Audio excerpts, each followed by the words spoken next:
Australia, جو کہ دنیا کے تمام بر اعظموں میں سب سے چھوٹا اور وہ واحد بر اعظم ہے جس کو صرف ایک ملک کنٹرول کرتا ہے۔ آسٹریلیا رقبے کے لحاظ سے دنیا کا چھٹا سب سے بڑا ملک ہے، جس کی کل آبادی کراچی اور دہلی کی آبادی سے بھی کم ہے، اور یہ کہا جا سکتا ہے کہ 95% آسٹریلیا بالکل خالی ہے۔ باقی دنیا سے قطع تعلق اس بر اعظم کے درمیان میں بہت سے ریگستان ہیں جو اپنے اندر بہت سے راز چھپائے ہوئے ہیں۔ امریکہ کے پراسرار بیسز کی جب بھی بات ہوتی ہے تو ایریا 51 کا نام سر فہرست آتا ہے، لیکن CIA کی خفیہ بیسز میں تو یہ صرف سمندر میں ایک قطرے کی مانند ہے۔ اس ریگستان کے بیچ میں امریکہ کی سب سے بڑی فورن ملٹری بیس ہے، جس کے بارے میں بہت کم لوگ جانتے ہیں۔ یہی وہ بیس ہے جہاں سے امریکہ پوری دنیا پر نظر رکھتا ہے، اور نہ صرف یہ بلکہ ویتنام وار سے لے کر افغان اور عراق وار میں بھی اس بیس کا بڑا کردار تھا۔ یہ بیس کیسے بنی، اس کا مقصد کیا ہے، اور امریکہ اس کے ذریعے پوری دنیا کو کیسے قابو کرتا ہے، آئیں جانتے ہیں انڈیگو ٹی وی کی اس ویڈیو میں۔ تاریخی طور پر دنیا کی تمام سپر پاورز ہمیشہ سے اپنے تجارتی مراکز کو تحفظ دینے اور دشمنوں پر نظر رکھنے اور دوسری سلطنتوں کو فتح کرنے کے لیے ملٹری بیسز بناتے آئے ہیں۔ رومنز اپنے تجارتی مراکز کو محفوظ رکھنے کے لیے چیک پوسٹ اور قلعے بناتے تھے جنہیں کیسٹرا کہا جاتا تھا۔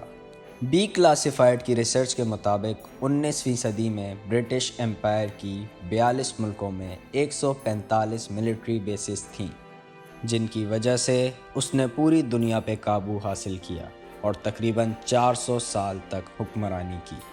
کچھ ایسے ہی طریقے کا مقام آج کی تاریخ میں امریکہ کا ہے۔ یہ بیس 1970 میں کولڈ وار کے درمیان بنی تھی، جس میں اب تقریباً 800 لوگ کام کرتے ہیں۔ اگر آپ آسٹریلیا کے شہر ایلس اسپرنگ سے 10 منٹ کی دوری پہ ساؤتھ ویسٹ کی طرف جائیں تو آپ کو ایسے خطرے کے نشان نظر آنا شروع ہو جائیں گے جو آپ کو آگے بڑھنے سے روکیں گے، اور اس کی سب سے بڑی وجہ یہ ہے کہ ان نشانوں سے آگے ایک انتہائی خفیہ جوائنٹ انٹیلیجنس بیس ہے جسے امریکہ اور آسٹریلیا کی گورنمنٹ چلاتی ہے، جو پائن گیپ کے نام سے جانی جاتی ہے، اور اس بیس کا سرکاری خفیہ نام پروجیکٹ رین فال ہے۔ پروجیکٹ رین فال کے پیچھے ایک بہت ہی پراسرار کہانی ہے۔ سن 1960 میں امریکہ اور سوویت یونین کے درمیان کولڈ وار میں کافی شدت آ گئی تھی، اور دونوں ملکوں نے جغرافی اور سیاسی نگرانی کے لیے انٹیلیجنس سیٹلائٹ اسپیس میں لانچ کرنا شروع کر دی تھی۔ ان سیٹلائٹس کا مقصد یہ تھا کہ دور بیٹھ کر بھی یہ دونوں ملک میں اپنے دشمنوں اور خاص طور پر ایک دوسروں پر نظر رکھ سکیں۔ اب امریکہ ان سیٹلائٹس کو لانچ کرنے کے لیے کہیں بھی بیس بنا سکتا تھا، مگر اس نے آسٹریلیا کو ہی کیوں چنا؟ اس کے پیچھے بھی کچھ اہم وجوہات ہیں۔ سب سے پہلا تو آسٹریلیا کا دنیا سے منقطع ہونا، اور پھر آسٹریلیا کے بیچ میں ہونے کی وجہ سے یہ بیس کسی بھی جاسوسی کرنے والے اسپیس شپ سے اتنی دور تھی کہ سیٹلائٹس کے سگنل کو راہ میں روکنا تقریباً ناممکن تھا۔ اور دوسری اہم وجہ یہ تھی کہ یہ بیس کسی ایسی جگہ ہی بن سکتی تھی جہاں پر آس پاس کے پہاڑ یا ٹیلے 6 ڈگری سے زیادہ نہ ہوں، تاکہ ایسٹ اور ویسٹ میں موجود سیٹلائٹ اسٹیشن کے ساتھ ایک زبردست کنیکٹیوٹی قائم رہے، اور اسی کے ذریعے انڈیا سے لے کے چائنا، نارتھ کوریا اور رشیا تک کی نگرانی کرنا آسان ہو۔ اسی لیے اس بیس کا مقام بہت ہی حکمت عملی کا فیصلہ تھا۔ سن 1966 میں آسٹریلیا اور امریکہ کی گورنمنٹ نے جوائنٹ انٹیلیجنس کا معاہدہ کیا، اور پھر 1970 میں یہ بیس اسٹیبلشڈ ہو گئی۔ لیکن یہ بیس بھی ایک چھوٹا سا حصہ ہے ایک بہت بڑے اتحاد کا جس کا نام 5 آئیز ہے۔ 5 آئیز اصل میں گوری چمڑی والے 5 ملکوں کے درمیان ایک بانٹا ہوا اتحاد ہے، جس میں امریکہ، UK، کینیڈا، آسٹریلیا اور نیوزی لینڈ شامل ہیں۔ یہ اتحاد دوسرے جنگ عظیم کے درمیان شروع ہوا اور پھر سن 1970 میں پائن گیپ کے آنے کے بعد ایک زبردست انٹیلیجنس شیئرنگ کا طریقہ کار بن گیا، جس کے ذریعے یہ پانچوں ملک ایک دوسرے کے ساتھ انتہائی خفیہ ذہانت بانٹنا شروع ہو گئے۔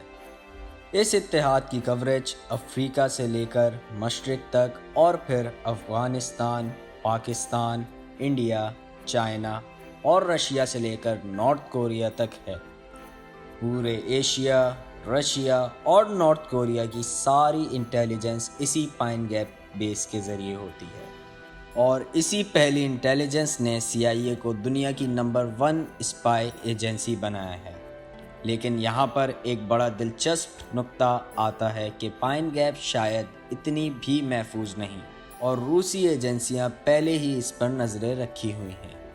اس چیز کا پتہ تب چلا جب رشیا نے یوکرین پر حملہ کیا، تو بہت سارے آسٹریلین دفاعی ماہرین نے خبر دی کہ پائن گیپ پر نیوکلیئر حملہ کیا جا سکتا ہے، کیونکہ چائنا اور رشیا اس بیس پر براہ راست حملہ کرنے کی خصوصیات پہلے ہی حاصل کر چکے ہیں۔ اس بیس کے بارے میں کافی پراسرار باتیں بھی مشہور ہیں۔ اس پورے علاقے میں 18 کلومیٹر تک کسی کو آنے کی اجازت نہیں۔